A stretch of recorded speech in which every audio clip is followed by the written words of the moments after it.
Welcome back to another episode of Care for Boys. We have Mr. Nicholas Dunn. Woohoo! Charlie or St. Nicholas. Sexpert. He's very nice.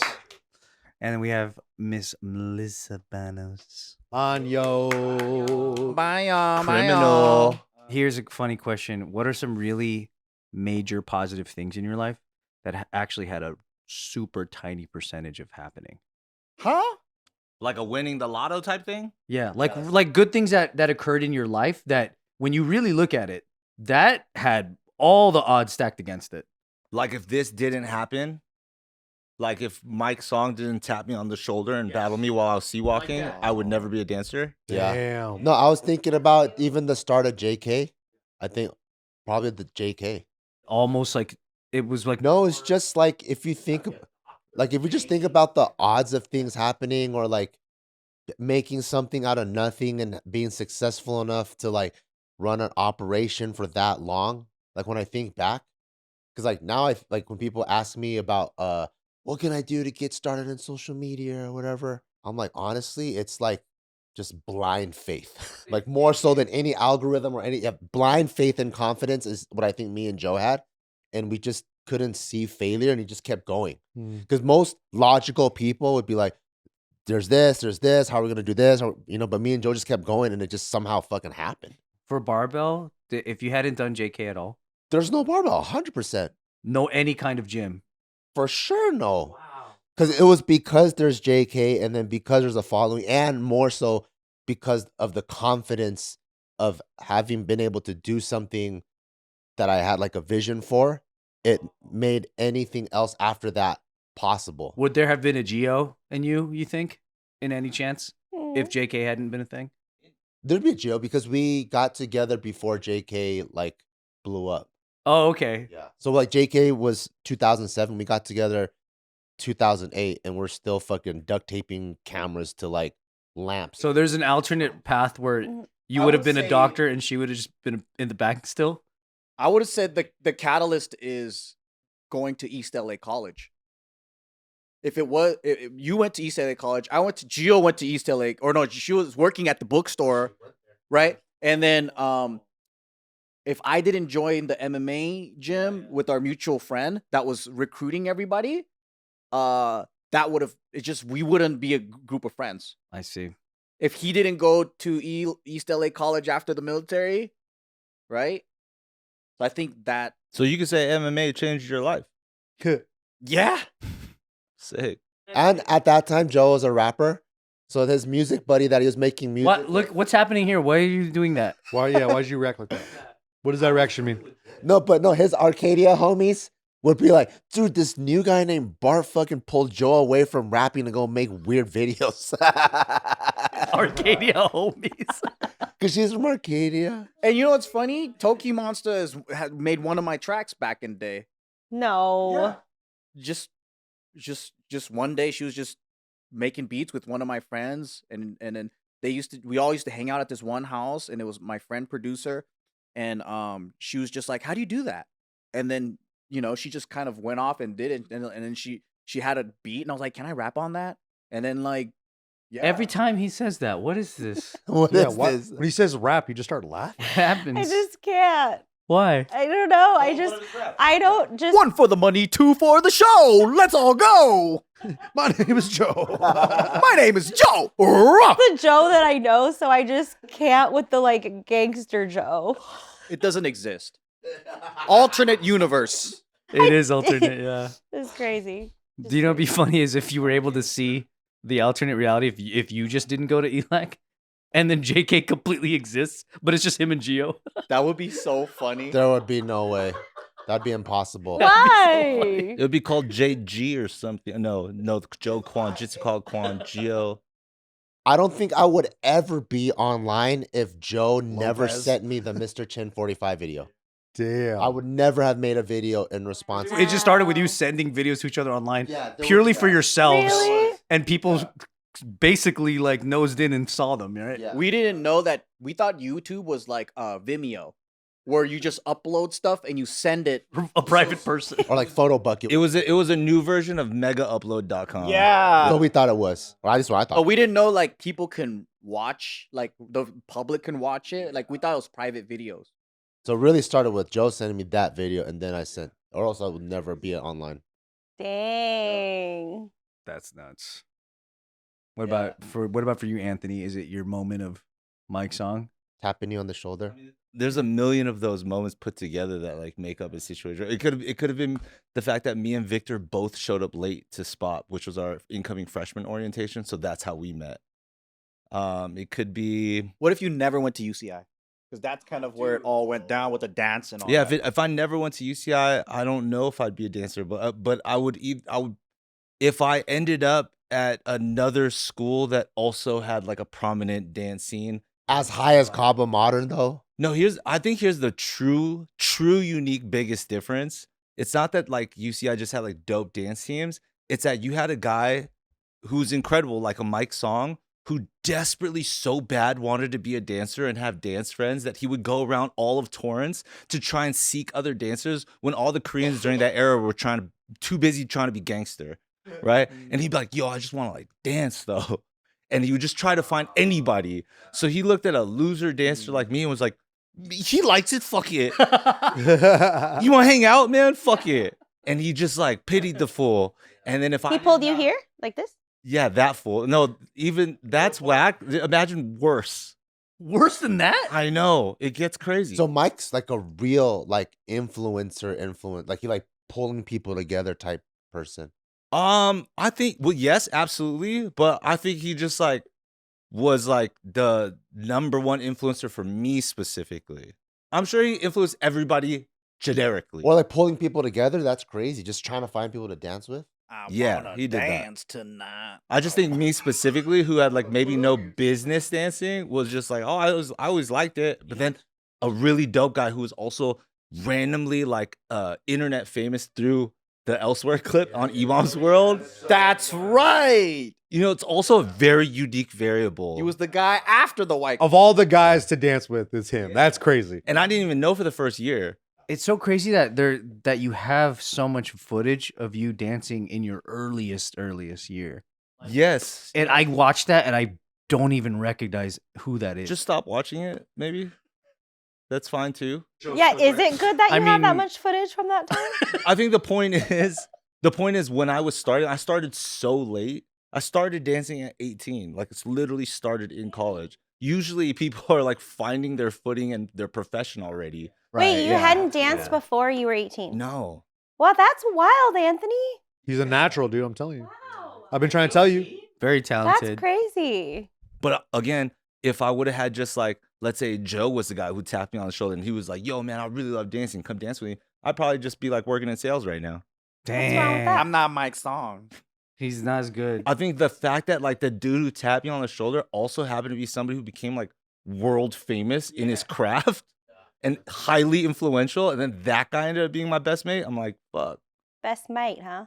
You talking about Victor or The guy who tapped me on the shoulder is technically Mike's song. Yeah. Oh, another crazy one. Because if I were to reverse engineer a moment, so you know the Korean translator video that a lot of people like? The only reason that ever happened is because in my senior year in high school, me and my buddy, the guy I joined the military with, we were racing another car in Montebello. Our car spun and then smashed into a light pole, and both me and him got hospitalized. And the reason why that's important is because we had a different shipping date to boot camp. And when you're joining the reserves, your ship date matches up with a certain unit because they're trying to meet quotas. Oh, this unit needs like 2 more Marines. So this shipment, these guys are going to go there. So we both got hospitalized. So we had to ship on a different date. But had that car race never happened and we didn't get hospitalized, we would have shipped out sooner and we would have gone to another unit which didn't have that opportunity to go to Korea. Wow. So all those things had to line up for that whole thing to happen. Wow, okay. That's crazy, right? Dude, yeah, okay. Yeah. So you would have never went to Korea and then you would have never had the idea. I would have probably been at one of my other buddies' units that, didn't go to Korea or whatever. Damn. Now we have these cool tattoos. Look at us now. Damn. That affected us really bad. Wow. What about you guys? some crazy shit. For me, it was the failing of algebra my freshman year was the whole reason I got into dance, which was like so like odd. Yeah, Algebra because specifically, huh? yeah, because I got kicked out of algebra class because I was talking back. I was like having so much trouble with it. I'm an idiot. And I had a bad attitude about it. So the teacher kicked me out of class and said she told the principal I can't take it there at that school anymore in high school, my freshman year. So I had to take it at summer school, which meant I had to go to Don Bosco Tech, was where I met my first breaker friends, like dancer friends. And that's when we started a crew, and that was the whole like I would have never gotten into dance. Because you never danced before then. Not really. I knew about that. I just thought it was like a funny thing, but I didn't know a single other person, nor did I have a motivation of anyone to beat or be better than or anything. I just thought it was like something out there. But then that was when it like really everything that we started together. And then every summer after that I had to keep going back because I kept failing it there too. Dude. Yeah, and it was because of being like shit at algebra. Like if I was good at math, which I probably was, I just didn't apply myself, whatever. I would have never thought of it. I would have just been like, oh, okay, I'll just, keep being an academic and then end up at a nice college and just be an x-ray tech or something. Yeah, completely would have been a whole different road, 100%.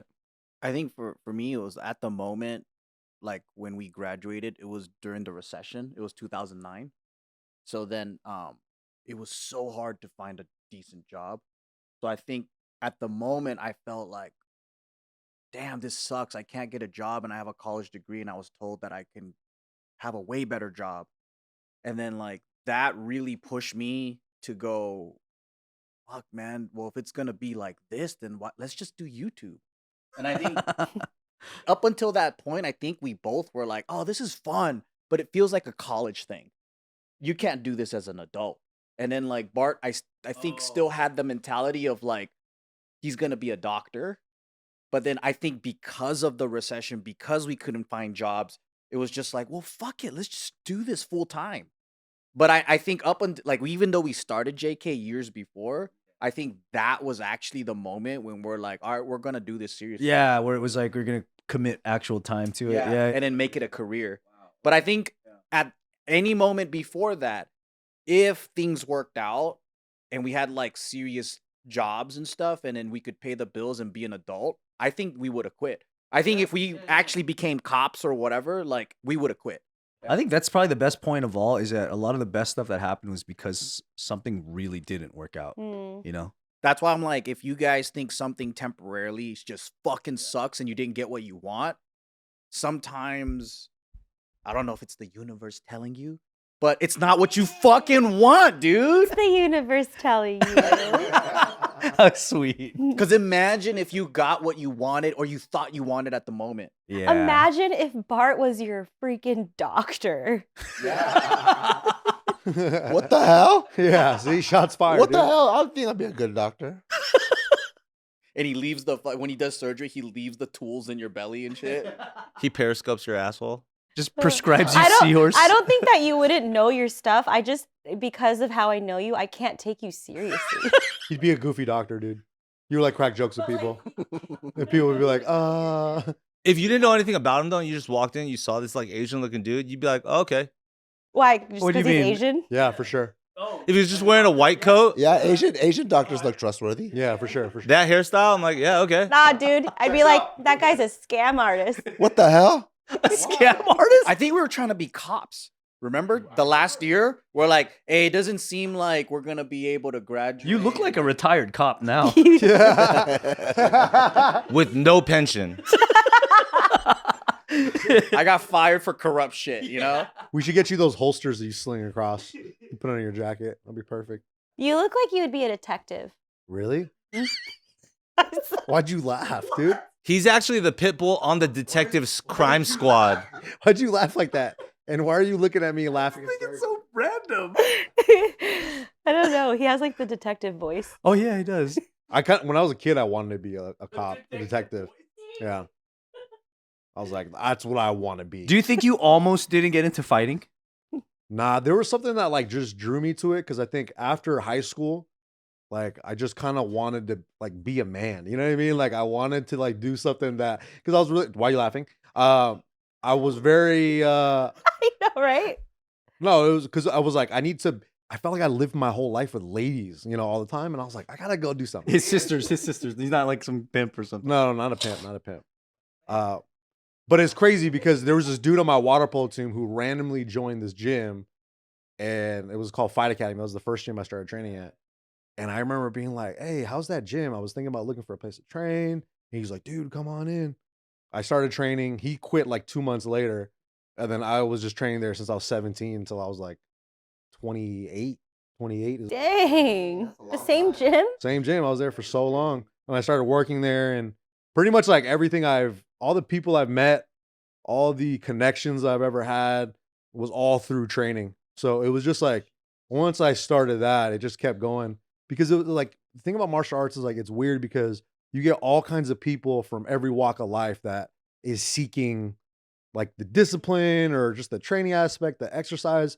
So I got to meet so many different people from all walks of life, from entertainment to high level business. And I got to just meet all these people. And I don't think I would have ever had a situation like that where they were like looking at me, and I was like, I was like 20 years old. And when I started coaching, they looked at me as like I don't want to say like a mentor for them for training, So it was like a weird role where I'm like talking with these grown ass dudes, and they're teaching me about so much other things in life that I had no idea. And, I got to meet a lot of crazy people like you fucking guys, I probably wouldn't be here if I didn't train David. Yeah. If I didn't train David, how he found me, or how I met Gilbert and all that. Like I probably wouldn't have met none of you guys. Aww. Shut up, Banos. Shut the fuck up, Banos. There's that detective voice. And it all started from him not wanting to be a girl anymore. I gotta learn how to defend myself. Yeah, for real. I was like, I gotta learn how to fight.